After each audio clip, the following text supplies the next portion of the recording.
Esta es la calle Carlos Villate, esta es la entrada de la avenida Maipú,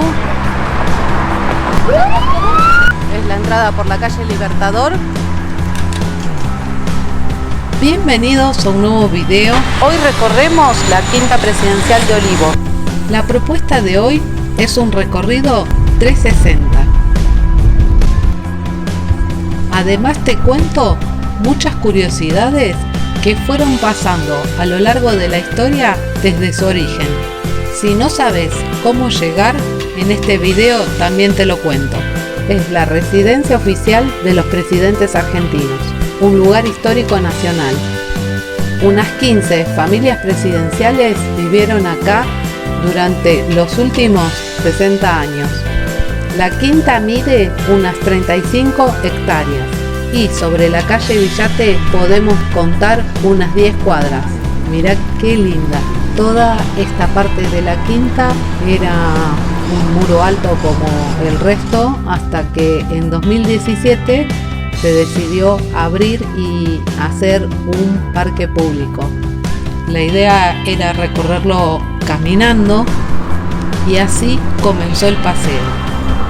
Empezó el recorrido normalmente, hasta que de repente... Esta es la entrada de la avenida Maipú.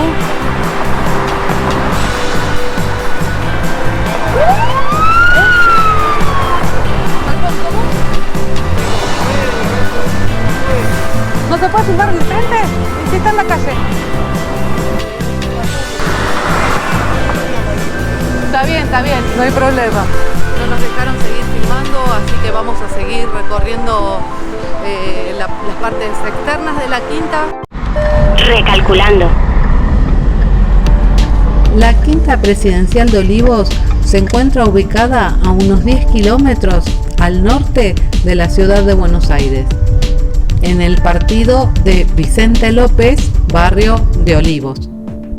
Está limitada entre las calles Villate, Malaver, Avenida Maipú y Avenida del Libertador, aunque hay una parte de la quinta que la corta literalmente la vía del tren. Pero eso te lo cuento más adelante. Como primer dato curioso te puedo contar que los límites de la quinta no siempre fueron estos, ya que antiguamente al este limitaba con el Río de la Plata, es decir, el río llegaba hasta Avenida del Libertador. La ciudad de Buenos Aires tuvo dos fundaciones, y ahora vas a entender por qué recuerdo esto. La primera fundación fue en 1536 por Pedro de Mendoza, a la que llamó Nuestra Señora de los Buenos Aires, pero en 1541 fue totalmente destruida. Después de la muerte de Mendoza, sus habitantes la desmantelaron y se trasladaron hacia Asunción del Paraguay en 1541, quedando todo despoblado. En 1580, Juan de Garay viene desde Asunción del Paraguay acompañado por 64 hombres y una sola mujer, que se llamaba Ana Díaz, y el 11 de junio de 1580 es la fecha en que fundó por segunda vez la ciudad que hoy conocemos como Buenos Aires, pero que en aquel entonces se llamaba Ciudad de la Trinidad y el puerto de la Santa María de los Buenos Aires. Al llegar se repartieron extensas parcelas de tierra entre estos primeros habitantes. Lo curioso es que los distribuyó entre estos nuevos habitantes por sorteo. Al militar Rodrigo de Ibarola le tocó en suerte el número 39. Y, aunque no lo sabía, fue muy afortunado, ya que esta tierra comprendía un cuarto de la manzana próxima a la Plaza Mayor, lo que hoy se conoce como Plaza de Mayo, detrás del Cabildo porteño. Una huerta en lo que hoy es el barrio de Constitución. Se preguntarán qué tiene que ver esto con la Quinta de Olivos. Acá se los cuento. Además, recibió una extensa chacra de unos 250 metros, contados a partir de la barranca del río por 1 legua de largo, 5 kilómetros paralelos al río.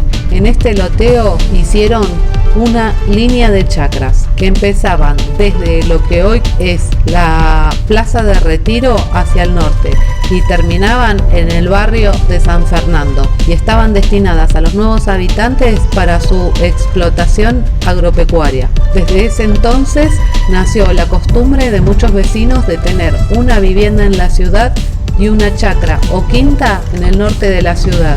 Pero volvemos al punto. Don Rodrigo recibió entonces el terreno que hoy conocemos como la Quinta Presidencial de Olivos, que en aquel entonces tenía salida a la playa del Río de la Plata. Sin embargo, Rodrigo no se quedó a vivir acá y al poco tiempo volvió a Asunción. Ahora no se sabe ciertamente cómo se fue transfiriendo la propiedad de la quinta, ya que por aquel entonces no existían los registros de la propiedad. Lo que sí se sabe es que en 1774 don Manuel Basavilbaso compra una parte de la chacra de la que fue dueño don Rodrigo, y es acá donde empieza algo como muy parecido a una novela. Manuel tuvo una única hija que se llamó Justa Rufina, y como no podía ser de otra manera, al fallecer Manuel hereda la quinta y se casa con su primo hermano. Ese primo suyo era el que conocemos como Miguel de Ascuénaga. Miguel luchó en las invasiones inglesas y fue vocal de la primera Junta de Gobierno, después de la Revolución de Mayo de 1810. En 1812 llegó a ser el primer gobernador de la actual provincia de Buenos Aires. Lamentablemente su esposa Rufina muere el 5 de febrero de 1818 y él el 19 de diciembre de 1833. Ambos disfrutaron de la quinta, donde habían construido una casa que la usaban como residencia de descanso. En ese entonces era sencilla y de estilo colonial, de una sola planta, con paredes de adobo blanqueadas y techo de tejas, y el frente daba a la barranca del río. En esta oportunidad, quien heredó la quinta fue uno de sus hijos, llamado Miguel José, conocido en la familia como Miguelito, para que no lo confundieran con el padre. Miguelito se dedicó a criar caballos de raza. Los vecinos conocían a la quinta como la cabaña de los Ascuénaga. Un tiempo después, Miguelito le dijo a su amigo Prilidiano Pueyrredón, que en aquel entonces era un prestigioso arquitecto argentino, que diseñara una nueva casa. Su amigo se había recibido de arquitecto en el Instituto Politécnico de Francia y también era un reconocido pintor y escultor. En 1851 confecciona sus primeros planos y fue nada más y nada menos que una hermosa casa neoclásica que es justamente la Quinta de Olivos, a la cual se le hicieron muy pocas modificaciones, con lo cual se mantiene casi igual hasta el día de hoy. Del parque se encargó Carlos Tais, el mismo que diseñó el Bosque de Palermo y otros parques importantes de la ciudad de Buenos Aires. Hasta ese entonces la quinta estaba entera y llegamos al punto en que te cuento cómo terminó dividida en dos. En 1863 el ferrocarril llegó a Olivos y bordeaba en ese entonces el Río de la Plata, conectando el centro de la ciudad de Buenos Aires con el norte de la provincia.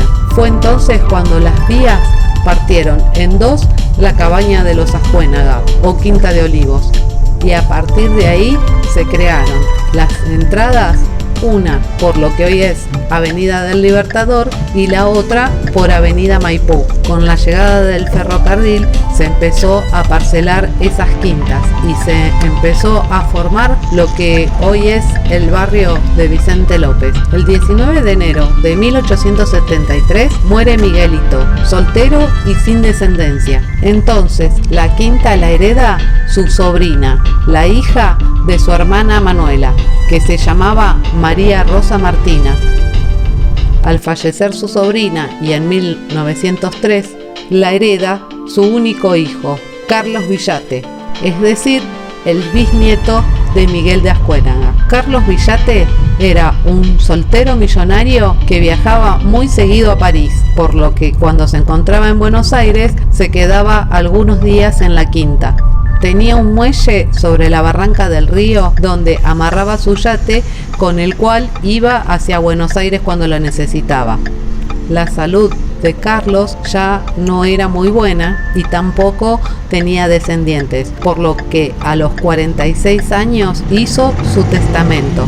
Esto fue poco antes de morir, ya que finalmente murió el 20 de abril de 1918 y fue Carlos Villate quien legó la histórica Chacra de los Ascuénaga o Quinta de Olivos como la conocemos hoy al gobierno nacional, para que la usase el presidente de la nación como casa de verano. El 30 de septiembre de 1918, mediante un decreto, el entonces presidente Hipólito Yrigoyen acepta el legado. Este testamento más o menos decía lo siguiente: lego parte de mi propiedad denominada Cabaña Ascuénaga. En caso de que el gobierno no aceptara esta donación, es mi voluntad sea construido un gran parque para beneficio público y se denominará Parque Ascuénaga, pero la aceptación fue finalmente el 3 de septiembre de 1920 y es así como cada presidente de la Argentina está obligado a vivir en ella. De lo contrario, el legado se pierde. Y es así como la histórica cabaña pasó a ser la actual Quinta Presidencial de Olivos. Si este video te está gustando, te invito a suscribirte. De esta manera apoyás al canal y es totalmente gratis. A la quinta podés llegar tanto en tren como en colectivo. En tren desde la estación Retiro, ramal Mitre, y podés bajar en la estación Olivos. Son aproximadamente unos 25 minutos. También podés venir en colectivo o bus. Sobre Avenida Maipú pasan muchos colectivos. Si venís desde el microcentro, te puedo recomendar tomarte la línea 59 o 152 que te dejan enfrente de la entrada de Avenida Maipú. En cambio, si querés ir por la entrada de Avenida del Libertador, el único colectivo que llega es la línea 29 y el tiempo de viaje puede variar entre 45 minutos y hasta 1 hora y media dependiendo del horario y el tránsito que haya. Obviamente también tenés la opción de llegar en taxi, pero es mucho más costoso. ¿Conocías estas historias? ¿Conoces otras? Hacémelo saber en los comentarios. Si te gustó este contenido, te invito a que te suscribas para ver más historias, a que le des like. Gracias por llegar hasta acá y nos vemos en el próximo video.